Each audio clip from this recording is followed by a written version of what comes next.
Hey everyone, welcome to Be Authentic or Get the Fuck Out. I'm your host, Eric Oberemt. This is the podcast where the only requirement to be a guest is that you are being authentic to who you are. If you're not, I'll shut it down and I'll ask you to leave. Remember, be authentic or get the fuck out.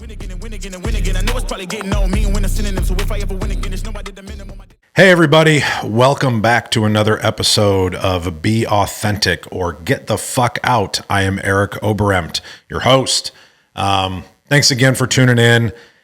Today we're going to do something a little bit different. I kind of decided that I wanted to do, honestly, something a little selfish.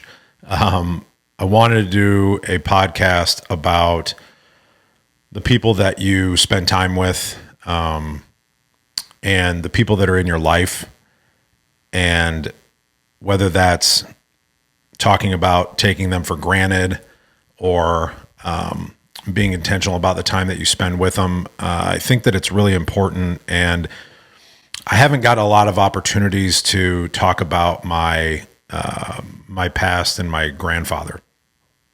And so I kind of wanted to lead in with that because I feel like that is such a large part of my story. And I think that it relates kind of, we'll tie in towards the end of kind of how it relates and, like how we can take some lessons from it to apply into our lives and things like that. But for those of you that don't know me, don't know my story or all of my story, I lived with my grandparents. My mom and my sister and I moved in with my grandparents when I was 7 years old. And my grandpa, for all intents and purposes, became my dad. And he and I were literally like, we were best friends. It was me and him. We were very unique in our family. Just in our mindsets and how we acted and everything. There wasn't anybody else really in our family that was like us. My mom wasn't, my uncles weren't, my sister wasn't, it was kind of me and Gramp. It was me and Gramp against the world a little bit, it seemed like. And so I started working with him obviously at a young age. I've told that story before. But he started having me drive around in the truck with him when I was 7, 8 years old. Watching him, sell roof jobs and things like that. And, by the time I was 10, he had me up on roofs, working and learning, what it actually meant to do work, right. And not be lazy and figure out, how to earn. And he and I lived with him until I went to college, and I was obviously a problem, for a while. And caused a lot of heartache and pain, I'm sure, with him and my grandma and everybody, with sleepless nights of where the fuck is Eric? Where did Eric go?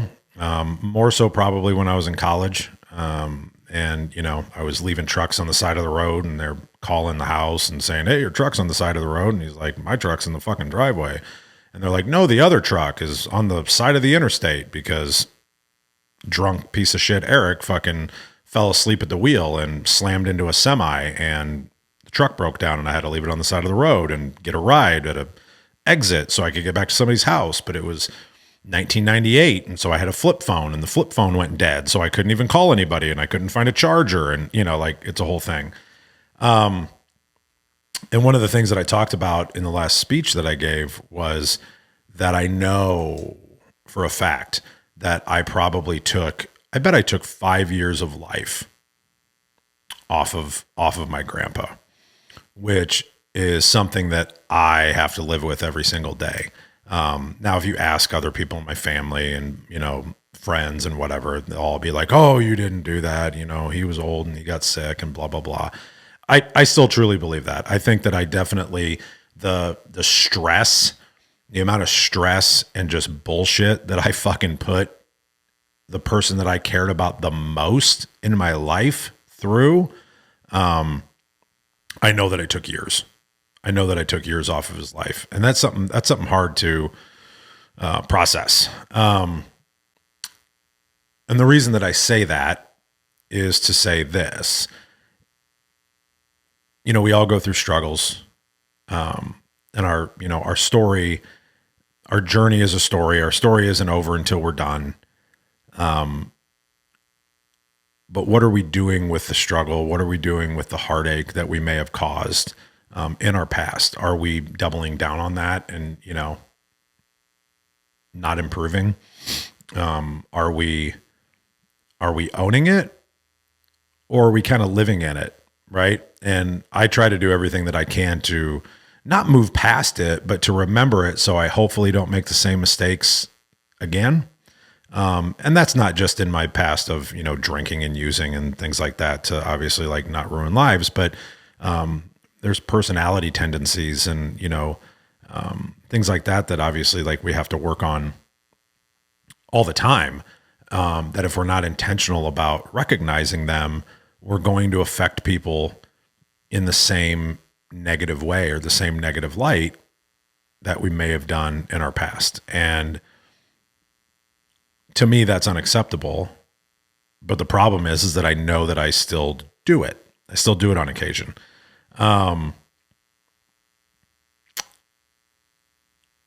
So circling back to talking about my grandpa, because honestly, I like to tell stories about my grandpa. And I want more people to know, again, back to the whole being selfish. I want more people to know who Delton Mayers was. And if you don't know, the name of my roofing company, D&M Roofing, is Delton Mayers. He started it back in the 60s and literally just named it after himself. And to this day, that's the name of the company, and it always will be until they put me in the ground. It's why, everybody talks about exit strategies and all that kind of stuff, which is great as an entrepreneur. But it also is the reason that I will never have an exit strategy for D&M Roofing. D&M Roofing will never be sold, and it will never be, there will never be a partner. It's mine forever because of the name of the company. And I will never allow anyone to have that. Which from a business standpoint is fucking stupid. But I've done dumber shit. So why not? I was thinking about, I have moments during the day or in the evenings where, and maybe you can relate to this.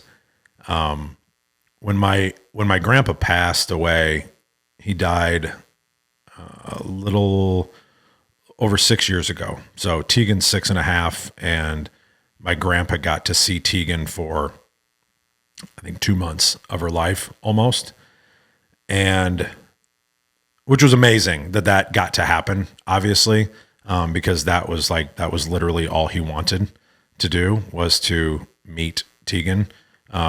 He wanted to see her walk. He kept telling my grandma that he wanted to see her walk, and we all kind of looked at each other like, I don't think that's going to happen, Grant, but we obviously didn't tell him that. But he got to hold her, and he got to feed her, and he got to be with her. Oh, fuck. I just remembered that story when he was in hospice and laying there, I mean, literally just dying, and he would kind of be in and out of consciousness. And we would go see him at hospice, and I had a picture of Tegan on my phone, and he opened his eyes for like a minute, and I remember showing him a picture of Tegan, and I'm like, hey, do you know who that is? Do you know that's Tegan? And he literally just kind of opened his eyes for a second and just looked at the picture and goes, I love her. And then his fucking eyes closed back down again, and I was like, oh my God, Jesus Christ. I sat there and fucking cried for about 10 minutes. The point of that is like, he had 2 months, with his great granddaughter. He had 2 months with her. And I know that every time that we were there and we were together, he was super intentional about wanting to spend as much time as he could and holding her and feeding her. And that seems normal, right? And as he was getting sick and passing away, getting ready to pass away, I was super intentional about the time that I was spending with him, right? Like when he got sick a couple times and he was in the hospital and like I was the only one and I just fucking lived at the hospital and we watched the Super Bowl together in the hospital. I ordered fucking pizza and nobody, else was there that night.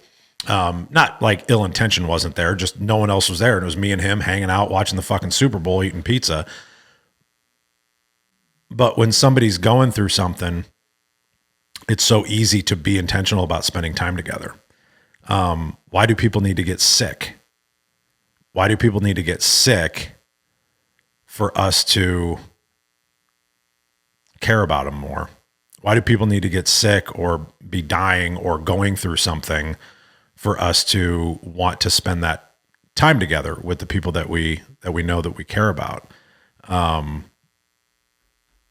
don't know the answer to that question. I think it's a natural thing, right? Our lives get in the way and everything else. And, when somebody's sick and hurting and whatever, like we're more willing to drop what we're doing to go spend time with those people. But if they really mean what we say they mean to us, then we should be doing more during the time that they're here. The best advice I got was from somebody when Grandpa was getting sick at the end was go spend every fucking minute that you have with them, because they're going to be gone pretty soon. And the thing is that applies all over the place. Like I could be gone tomorrow. You could be gone tomorrow. Your wife or husband could be gone tomorrow. So what are we doing with the time that we spend together? Are we being pissy and fighting and fucking dealing with, like arguing over trivial fucking bullshit and not taking the time to figure out how to make things better? Or are we being intentional about that time that we're spending together? One of the things that I always think about with my grandpa, and when I'll go to the gravesite and stand there, and by the way, like I literally can't go to the gravesite without crying in some aspect, which is super fucking irritating. But I can't do it. I ask myself probably weekly, or I talk to myself weekly in my head, wishing that I could ask him one more question. I have moments like that, like all the time, where I'm like, fuck. I wish he was here because I want to ask him one more thing. And then I sit there and I'm like, well, Grandma's still alive. Go ask Grandma. Like maybe she knows the answer. And then you know what I do? I don't do a fucking thing about it, which is stupid. And I need to fix that too. But the reason I say that is because if you've got these people in your life that care about you as much as you care about them, don't get to a point where you're like, I wish I had the time to ask him one more question, because eventually you won't have time to ask him one more question.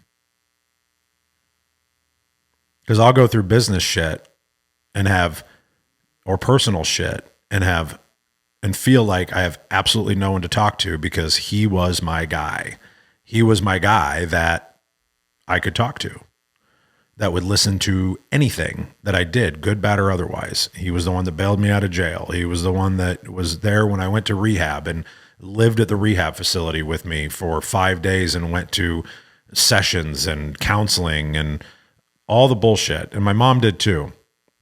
And I don't want to leave that out. But he was there for everything. And, and then as we grow up and get older and, make distance and, get our own lives going, we forget about that shit. And then I start to think about that, like when you have your own kids. How do I make sure that my kid doesn't do that?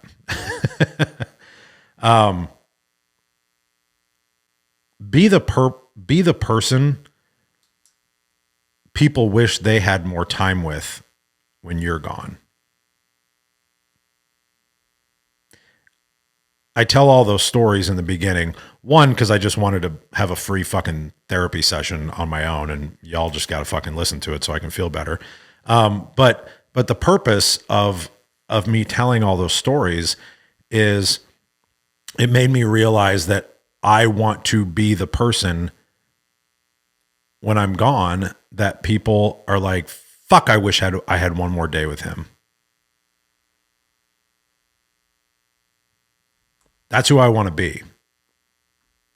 Be the person that affected them so much that they can't imagine life without you around and in their life. Think about that. Think about that.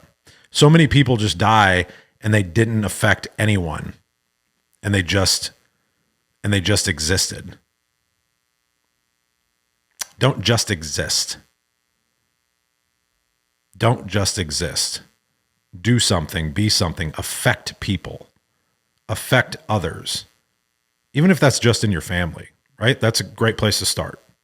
Even if it's just in your family, in your immediate circle, but affect those people somehow.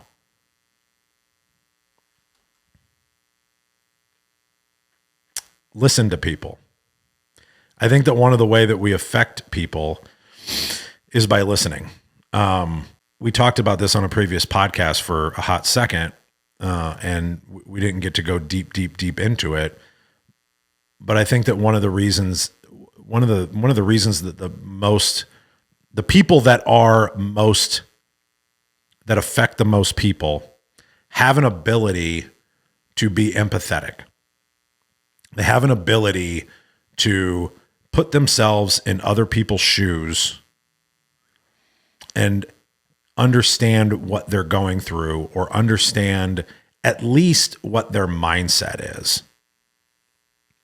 At least understand that they mean well. I feel like that's a conversation that I have more fucking often than I should have to. But when somebody's doing something that you don't agree with, we need to understand that, this doesn't mean that there's not just evil people out there that are just fucking horrible. But for the most part, if somebody's doing something that you don't agree with, it probably isn't coming from a bad place. It's probably actually coming from a good place. They're just trying to solve the same problem in a different way. And they might be completely fucking wrong and off base. They might be. But it doesn't change their intent. And intent is what matters. Obviously, execution matters, like everything matters. But intent matters. If somebody has ill intent, then fuck them. Sorry. I mean, like, that's just, I 100% agree with that. If somebody has ill intent, fuck them. Don't spend time with those people and tell them to piss off. Don't let their energy become your energy. But if somebody doesn't have ill intent, and I think that the majority of people don't have ill intent. And if the person doesn't have ill intent, but the way that they approach something is just different than you, take a moment to put yourself in their shoes, jump onto the other side of the table to just understand for a second why they might think what they think. Once again, they can be wrong. We can think that they're wrong. It's not minimizing your belief system at all, whether it's religion or politics or whatever it is. Just because somebody believes something different than you do doesn't mean that they have ill intent. Because we're different people. We have groups that all agree with each other, and we have a bully pulpit for everybody to, scream from the mountaintop. And with Facebook and algorithms, all you fucking see are people that you agree with. So you just assume that everybody agrees with you, and anybody that doesn't is an idiot. And that's not to say that I don't have moments where I'm like, you're an idiot. Like, I don't agree with you. I can't believe you fucking think that. I have that thought daily. But I also have the ability to stop and pull back and say, all right, take a second. Where are they actually coming from? Maybe something happened in their life. Maybe somebody died because of smoking, right? Like, who knows what it is? And they're being a complete asshole because you're standing outside having a cigarette or whatever you're doing, And you're like, why the fuck does this bother, and you get into this big thing, but you have no idea like where they're coming from, what's affecting their life, what's in their history, what's in their past, who might have died, who knows, right? Like I'm completely making shit up right now and it is what it is. But take 10 seconds, take 20 seconds to put yourself in somebody else's shoes and listen to why they might be coming from where they're coming from. And once again, I'm still probably not going to agree with you, but I'm going to take the time to listen a little bit. We used to have conversations with people. We used to be able to have reasonable discourse about our differences.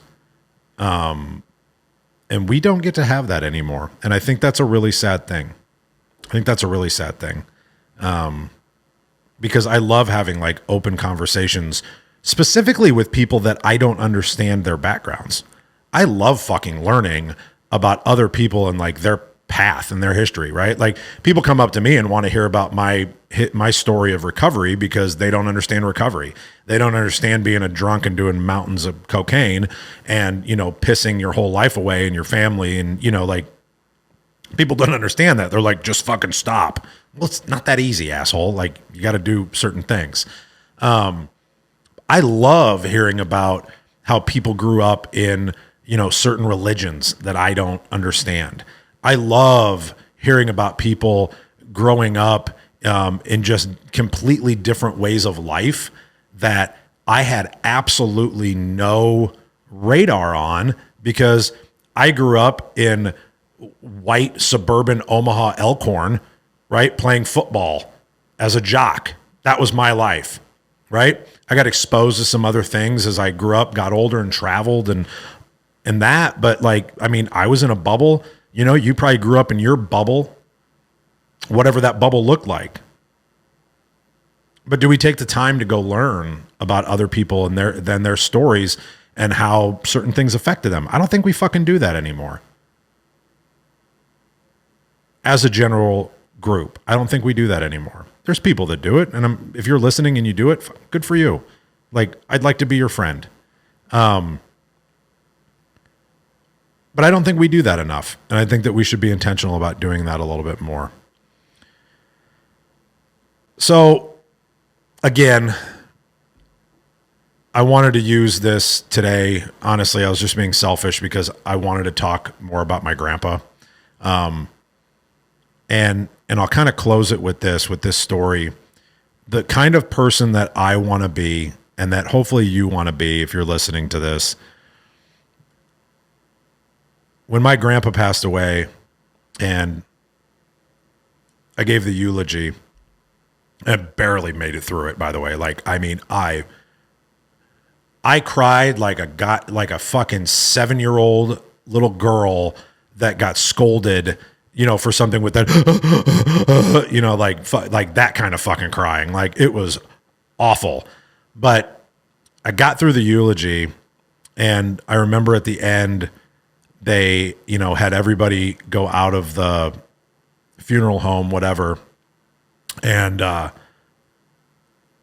made everybody leave so that I could walk up to the casket and I was the one that closed the door on it by myself and walked it out to the crowd. Hardest fucking thing. Hardest thing I've ever done. The point of that story is to say, now that I've had time to look back on it, and keep in mind, people listening to this that know my grandpa, he was not perfect. He was a fucking asshole sometimes, just like I am. He was a prick sometimes, and he pissed a lot of people off. But at the end of the day, he was an amazing person that helped a lot of people. And when I'm gone, I want people to want to be that person that closes my shit and walks me out.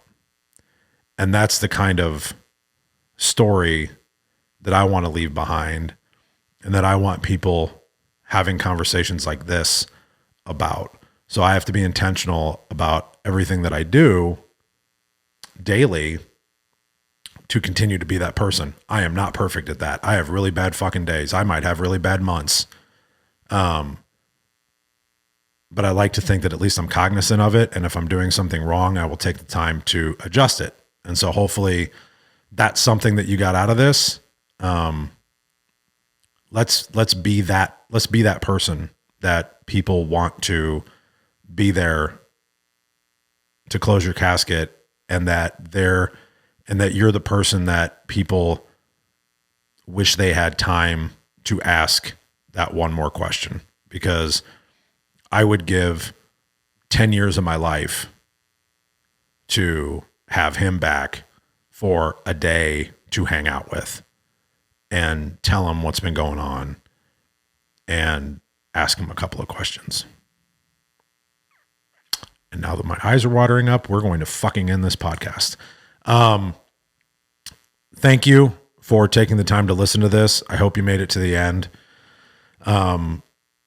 If you enjoyed this podcast, please help me out a little bit. I'd really appreciate it if you'd share it on all your social media platforms. Subscribe on YouTube, Apple, Spotify, all those things. It just means a lot. We'd really like to get this out to hopefully help as many people as we can, and be authentic. Hopefully give them an opportunity to learn what that means for them, and to hear some stories that maybe relate and can help them go down a better path. So if you could share this, that'd be really great. We really appreciate your guys' support, and the way that we end every podcast. Remember, be authentic or get the fuck out. If I fail, just know I'll go again. I never quit, cause I know that every loss may lead to another win. I'm going up. I bet when I land it.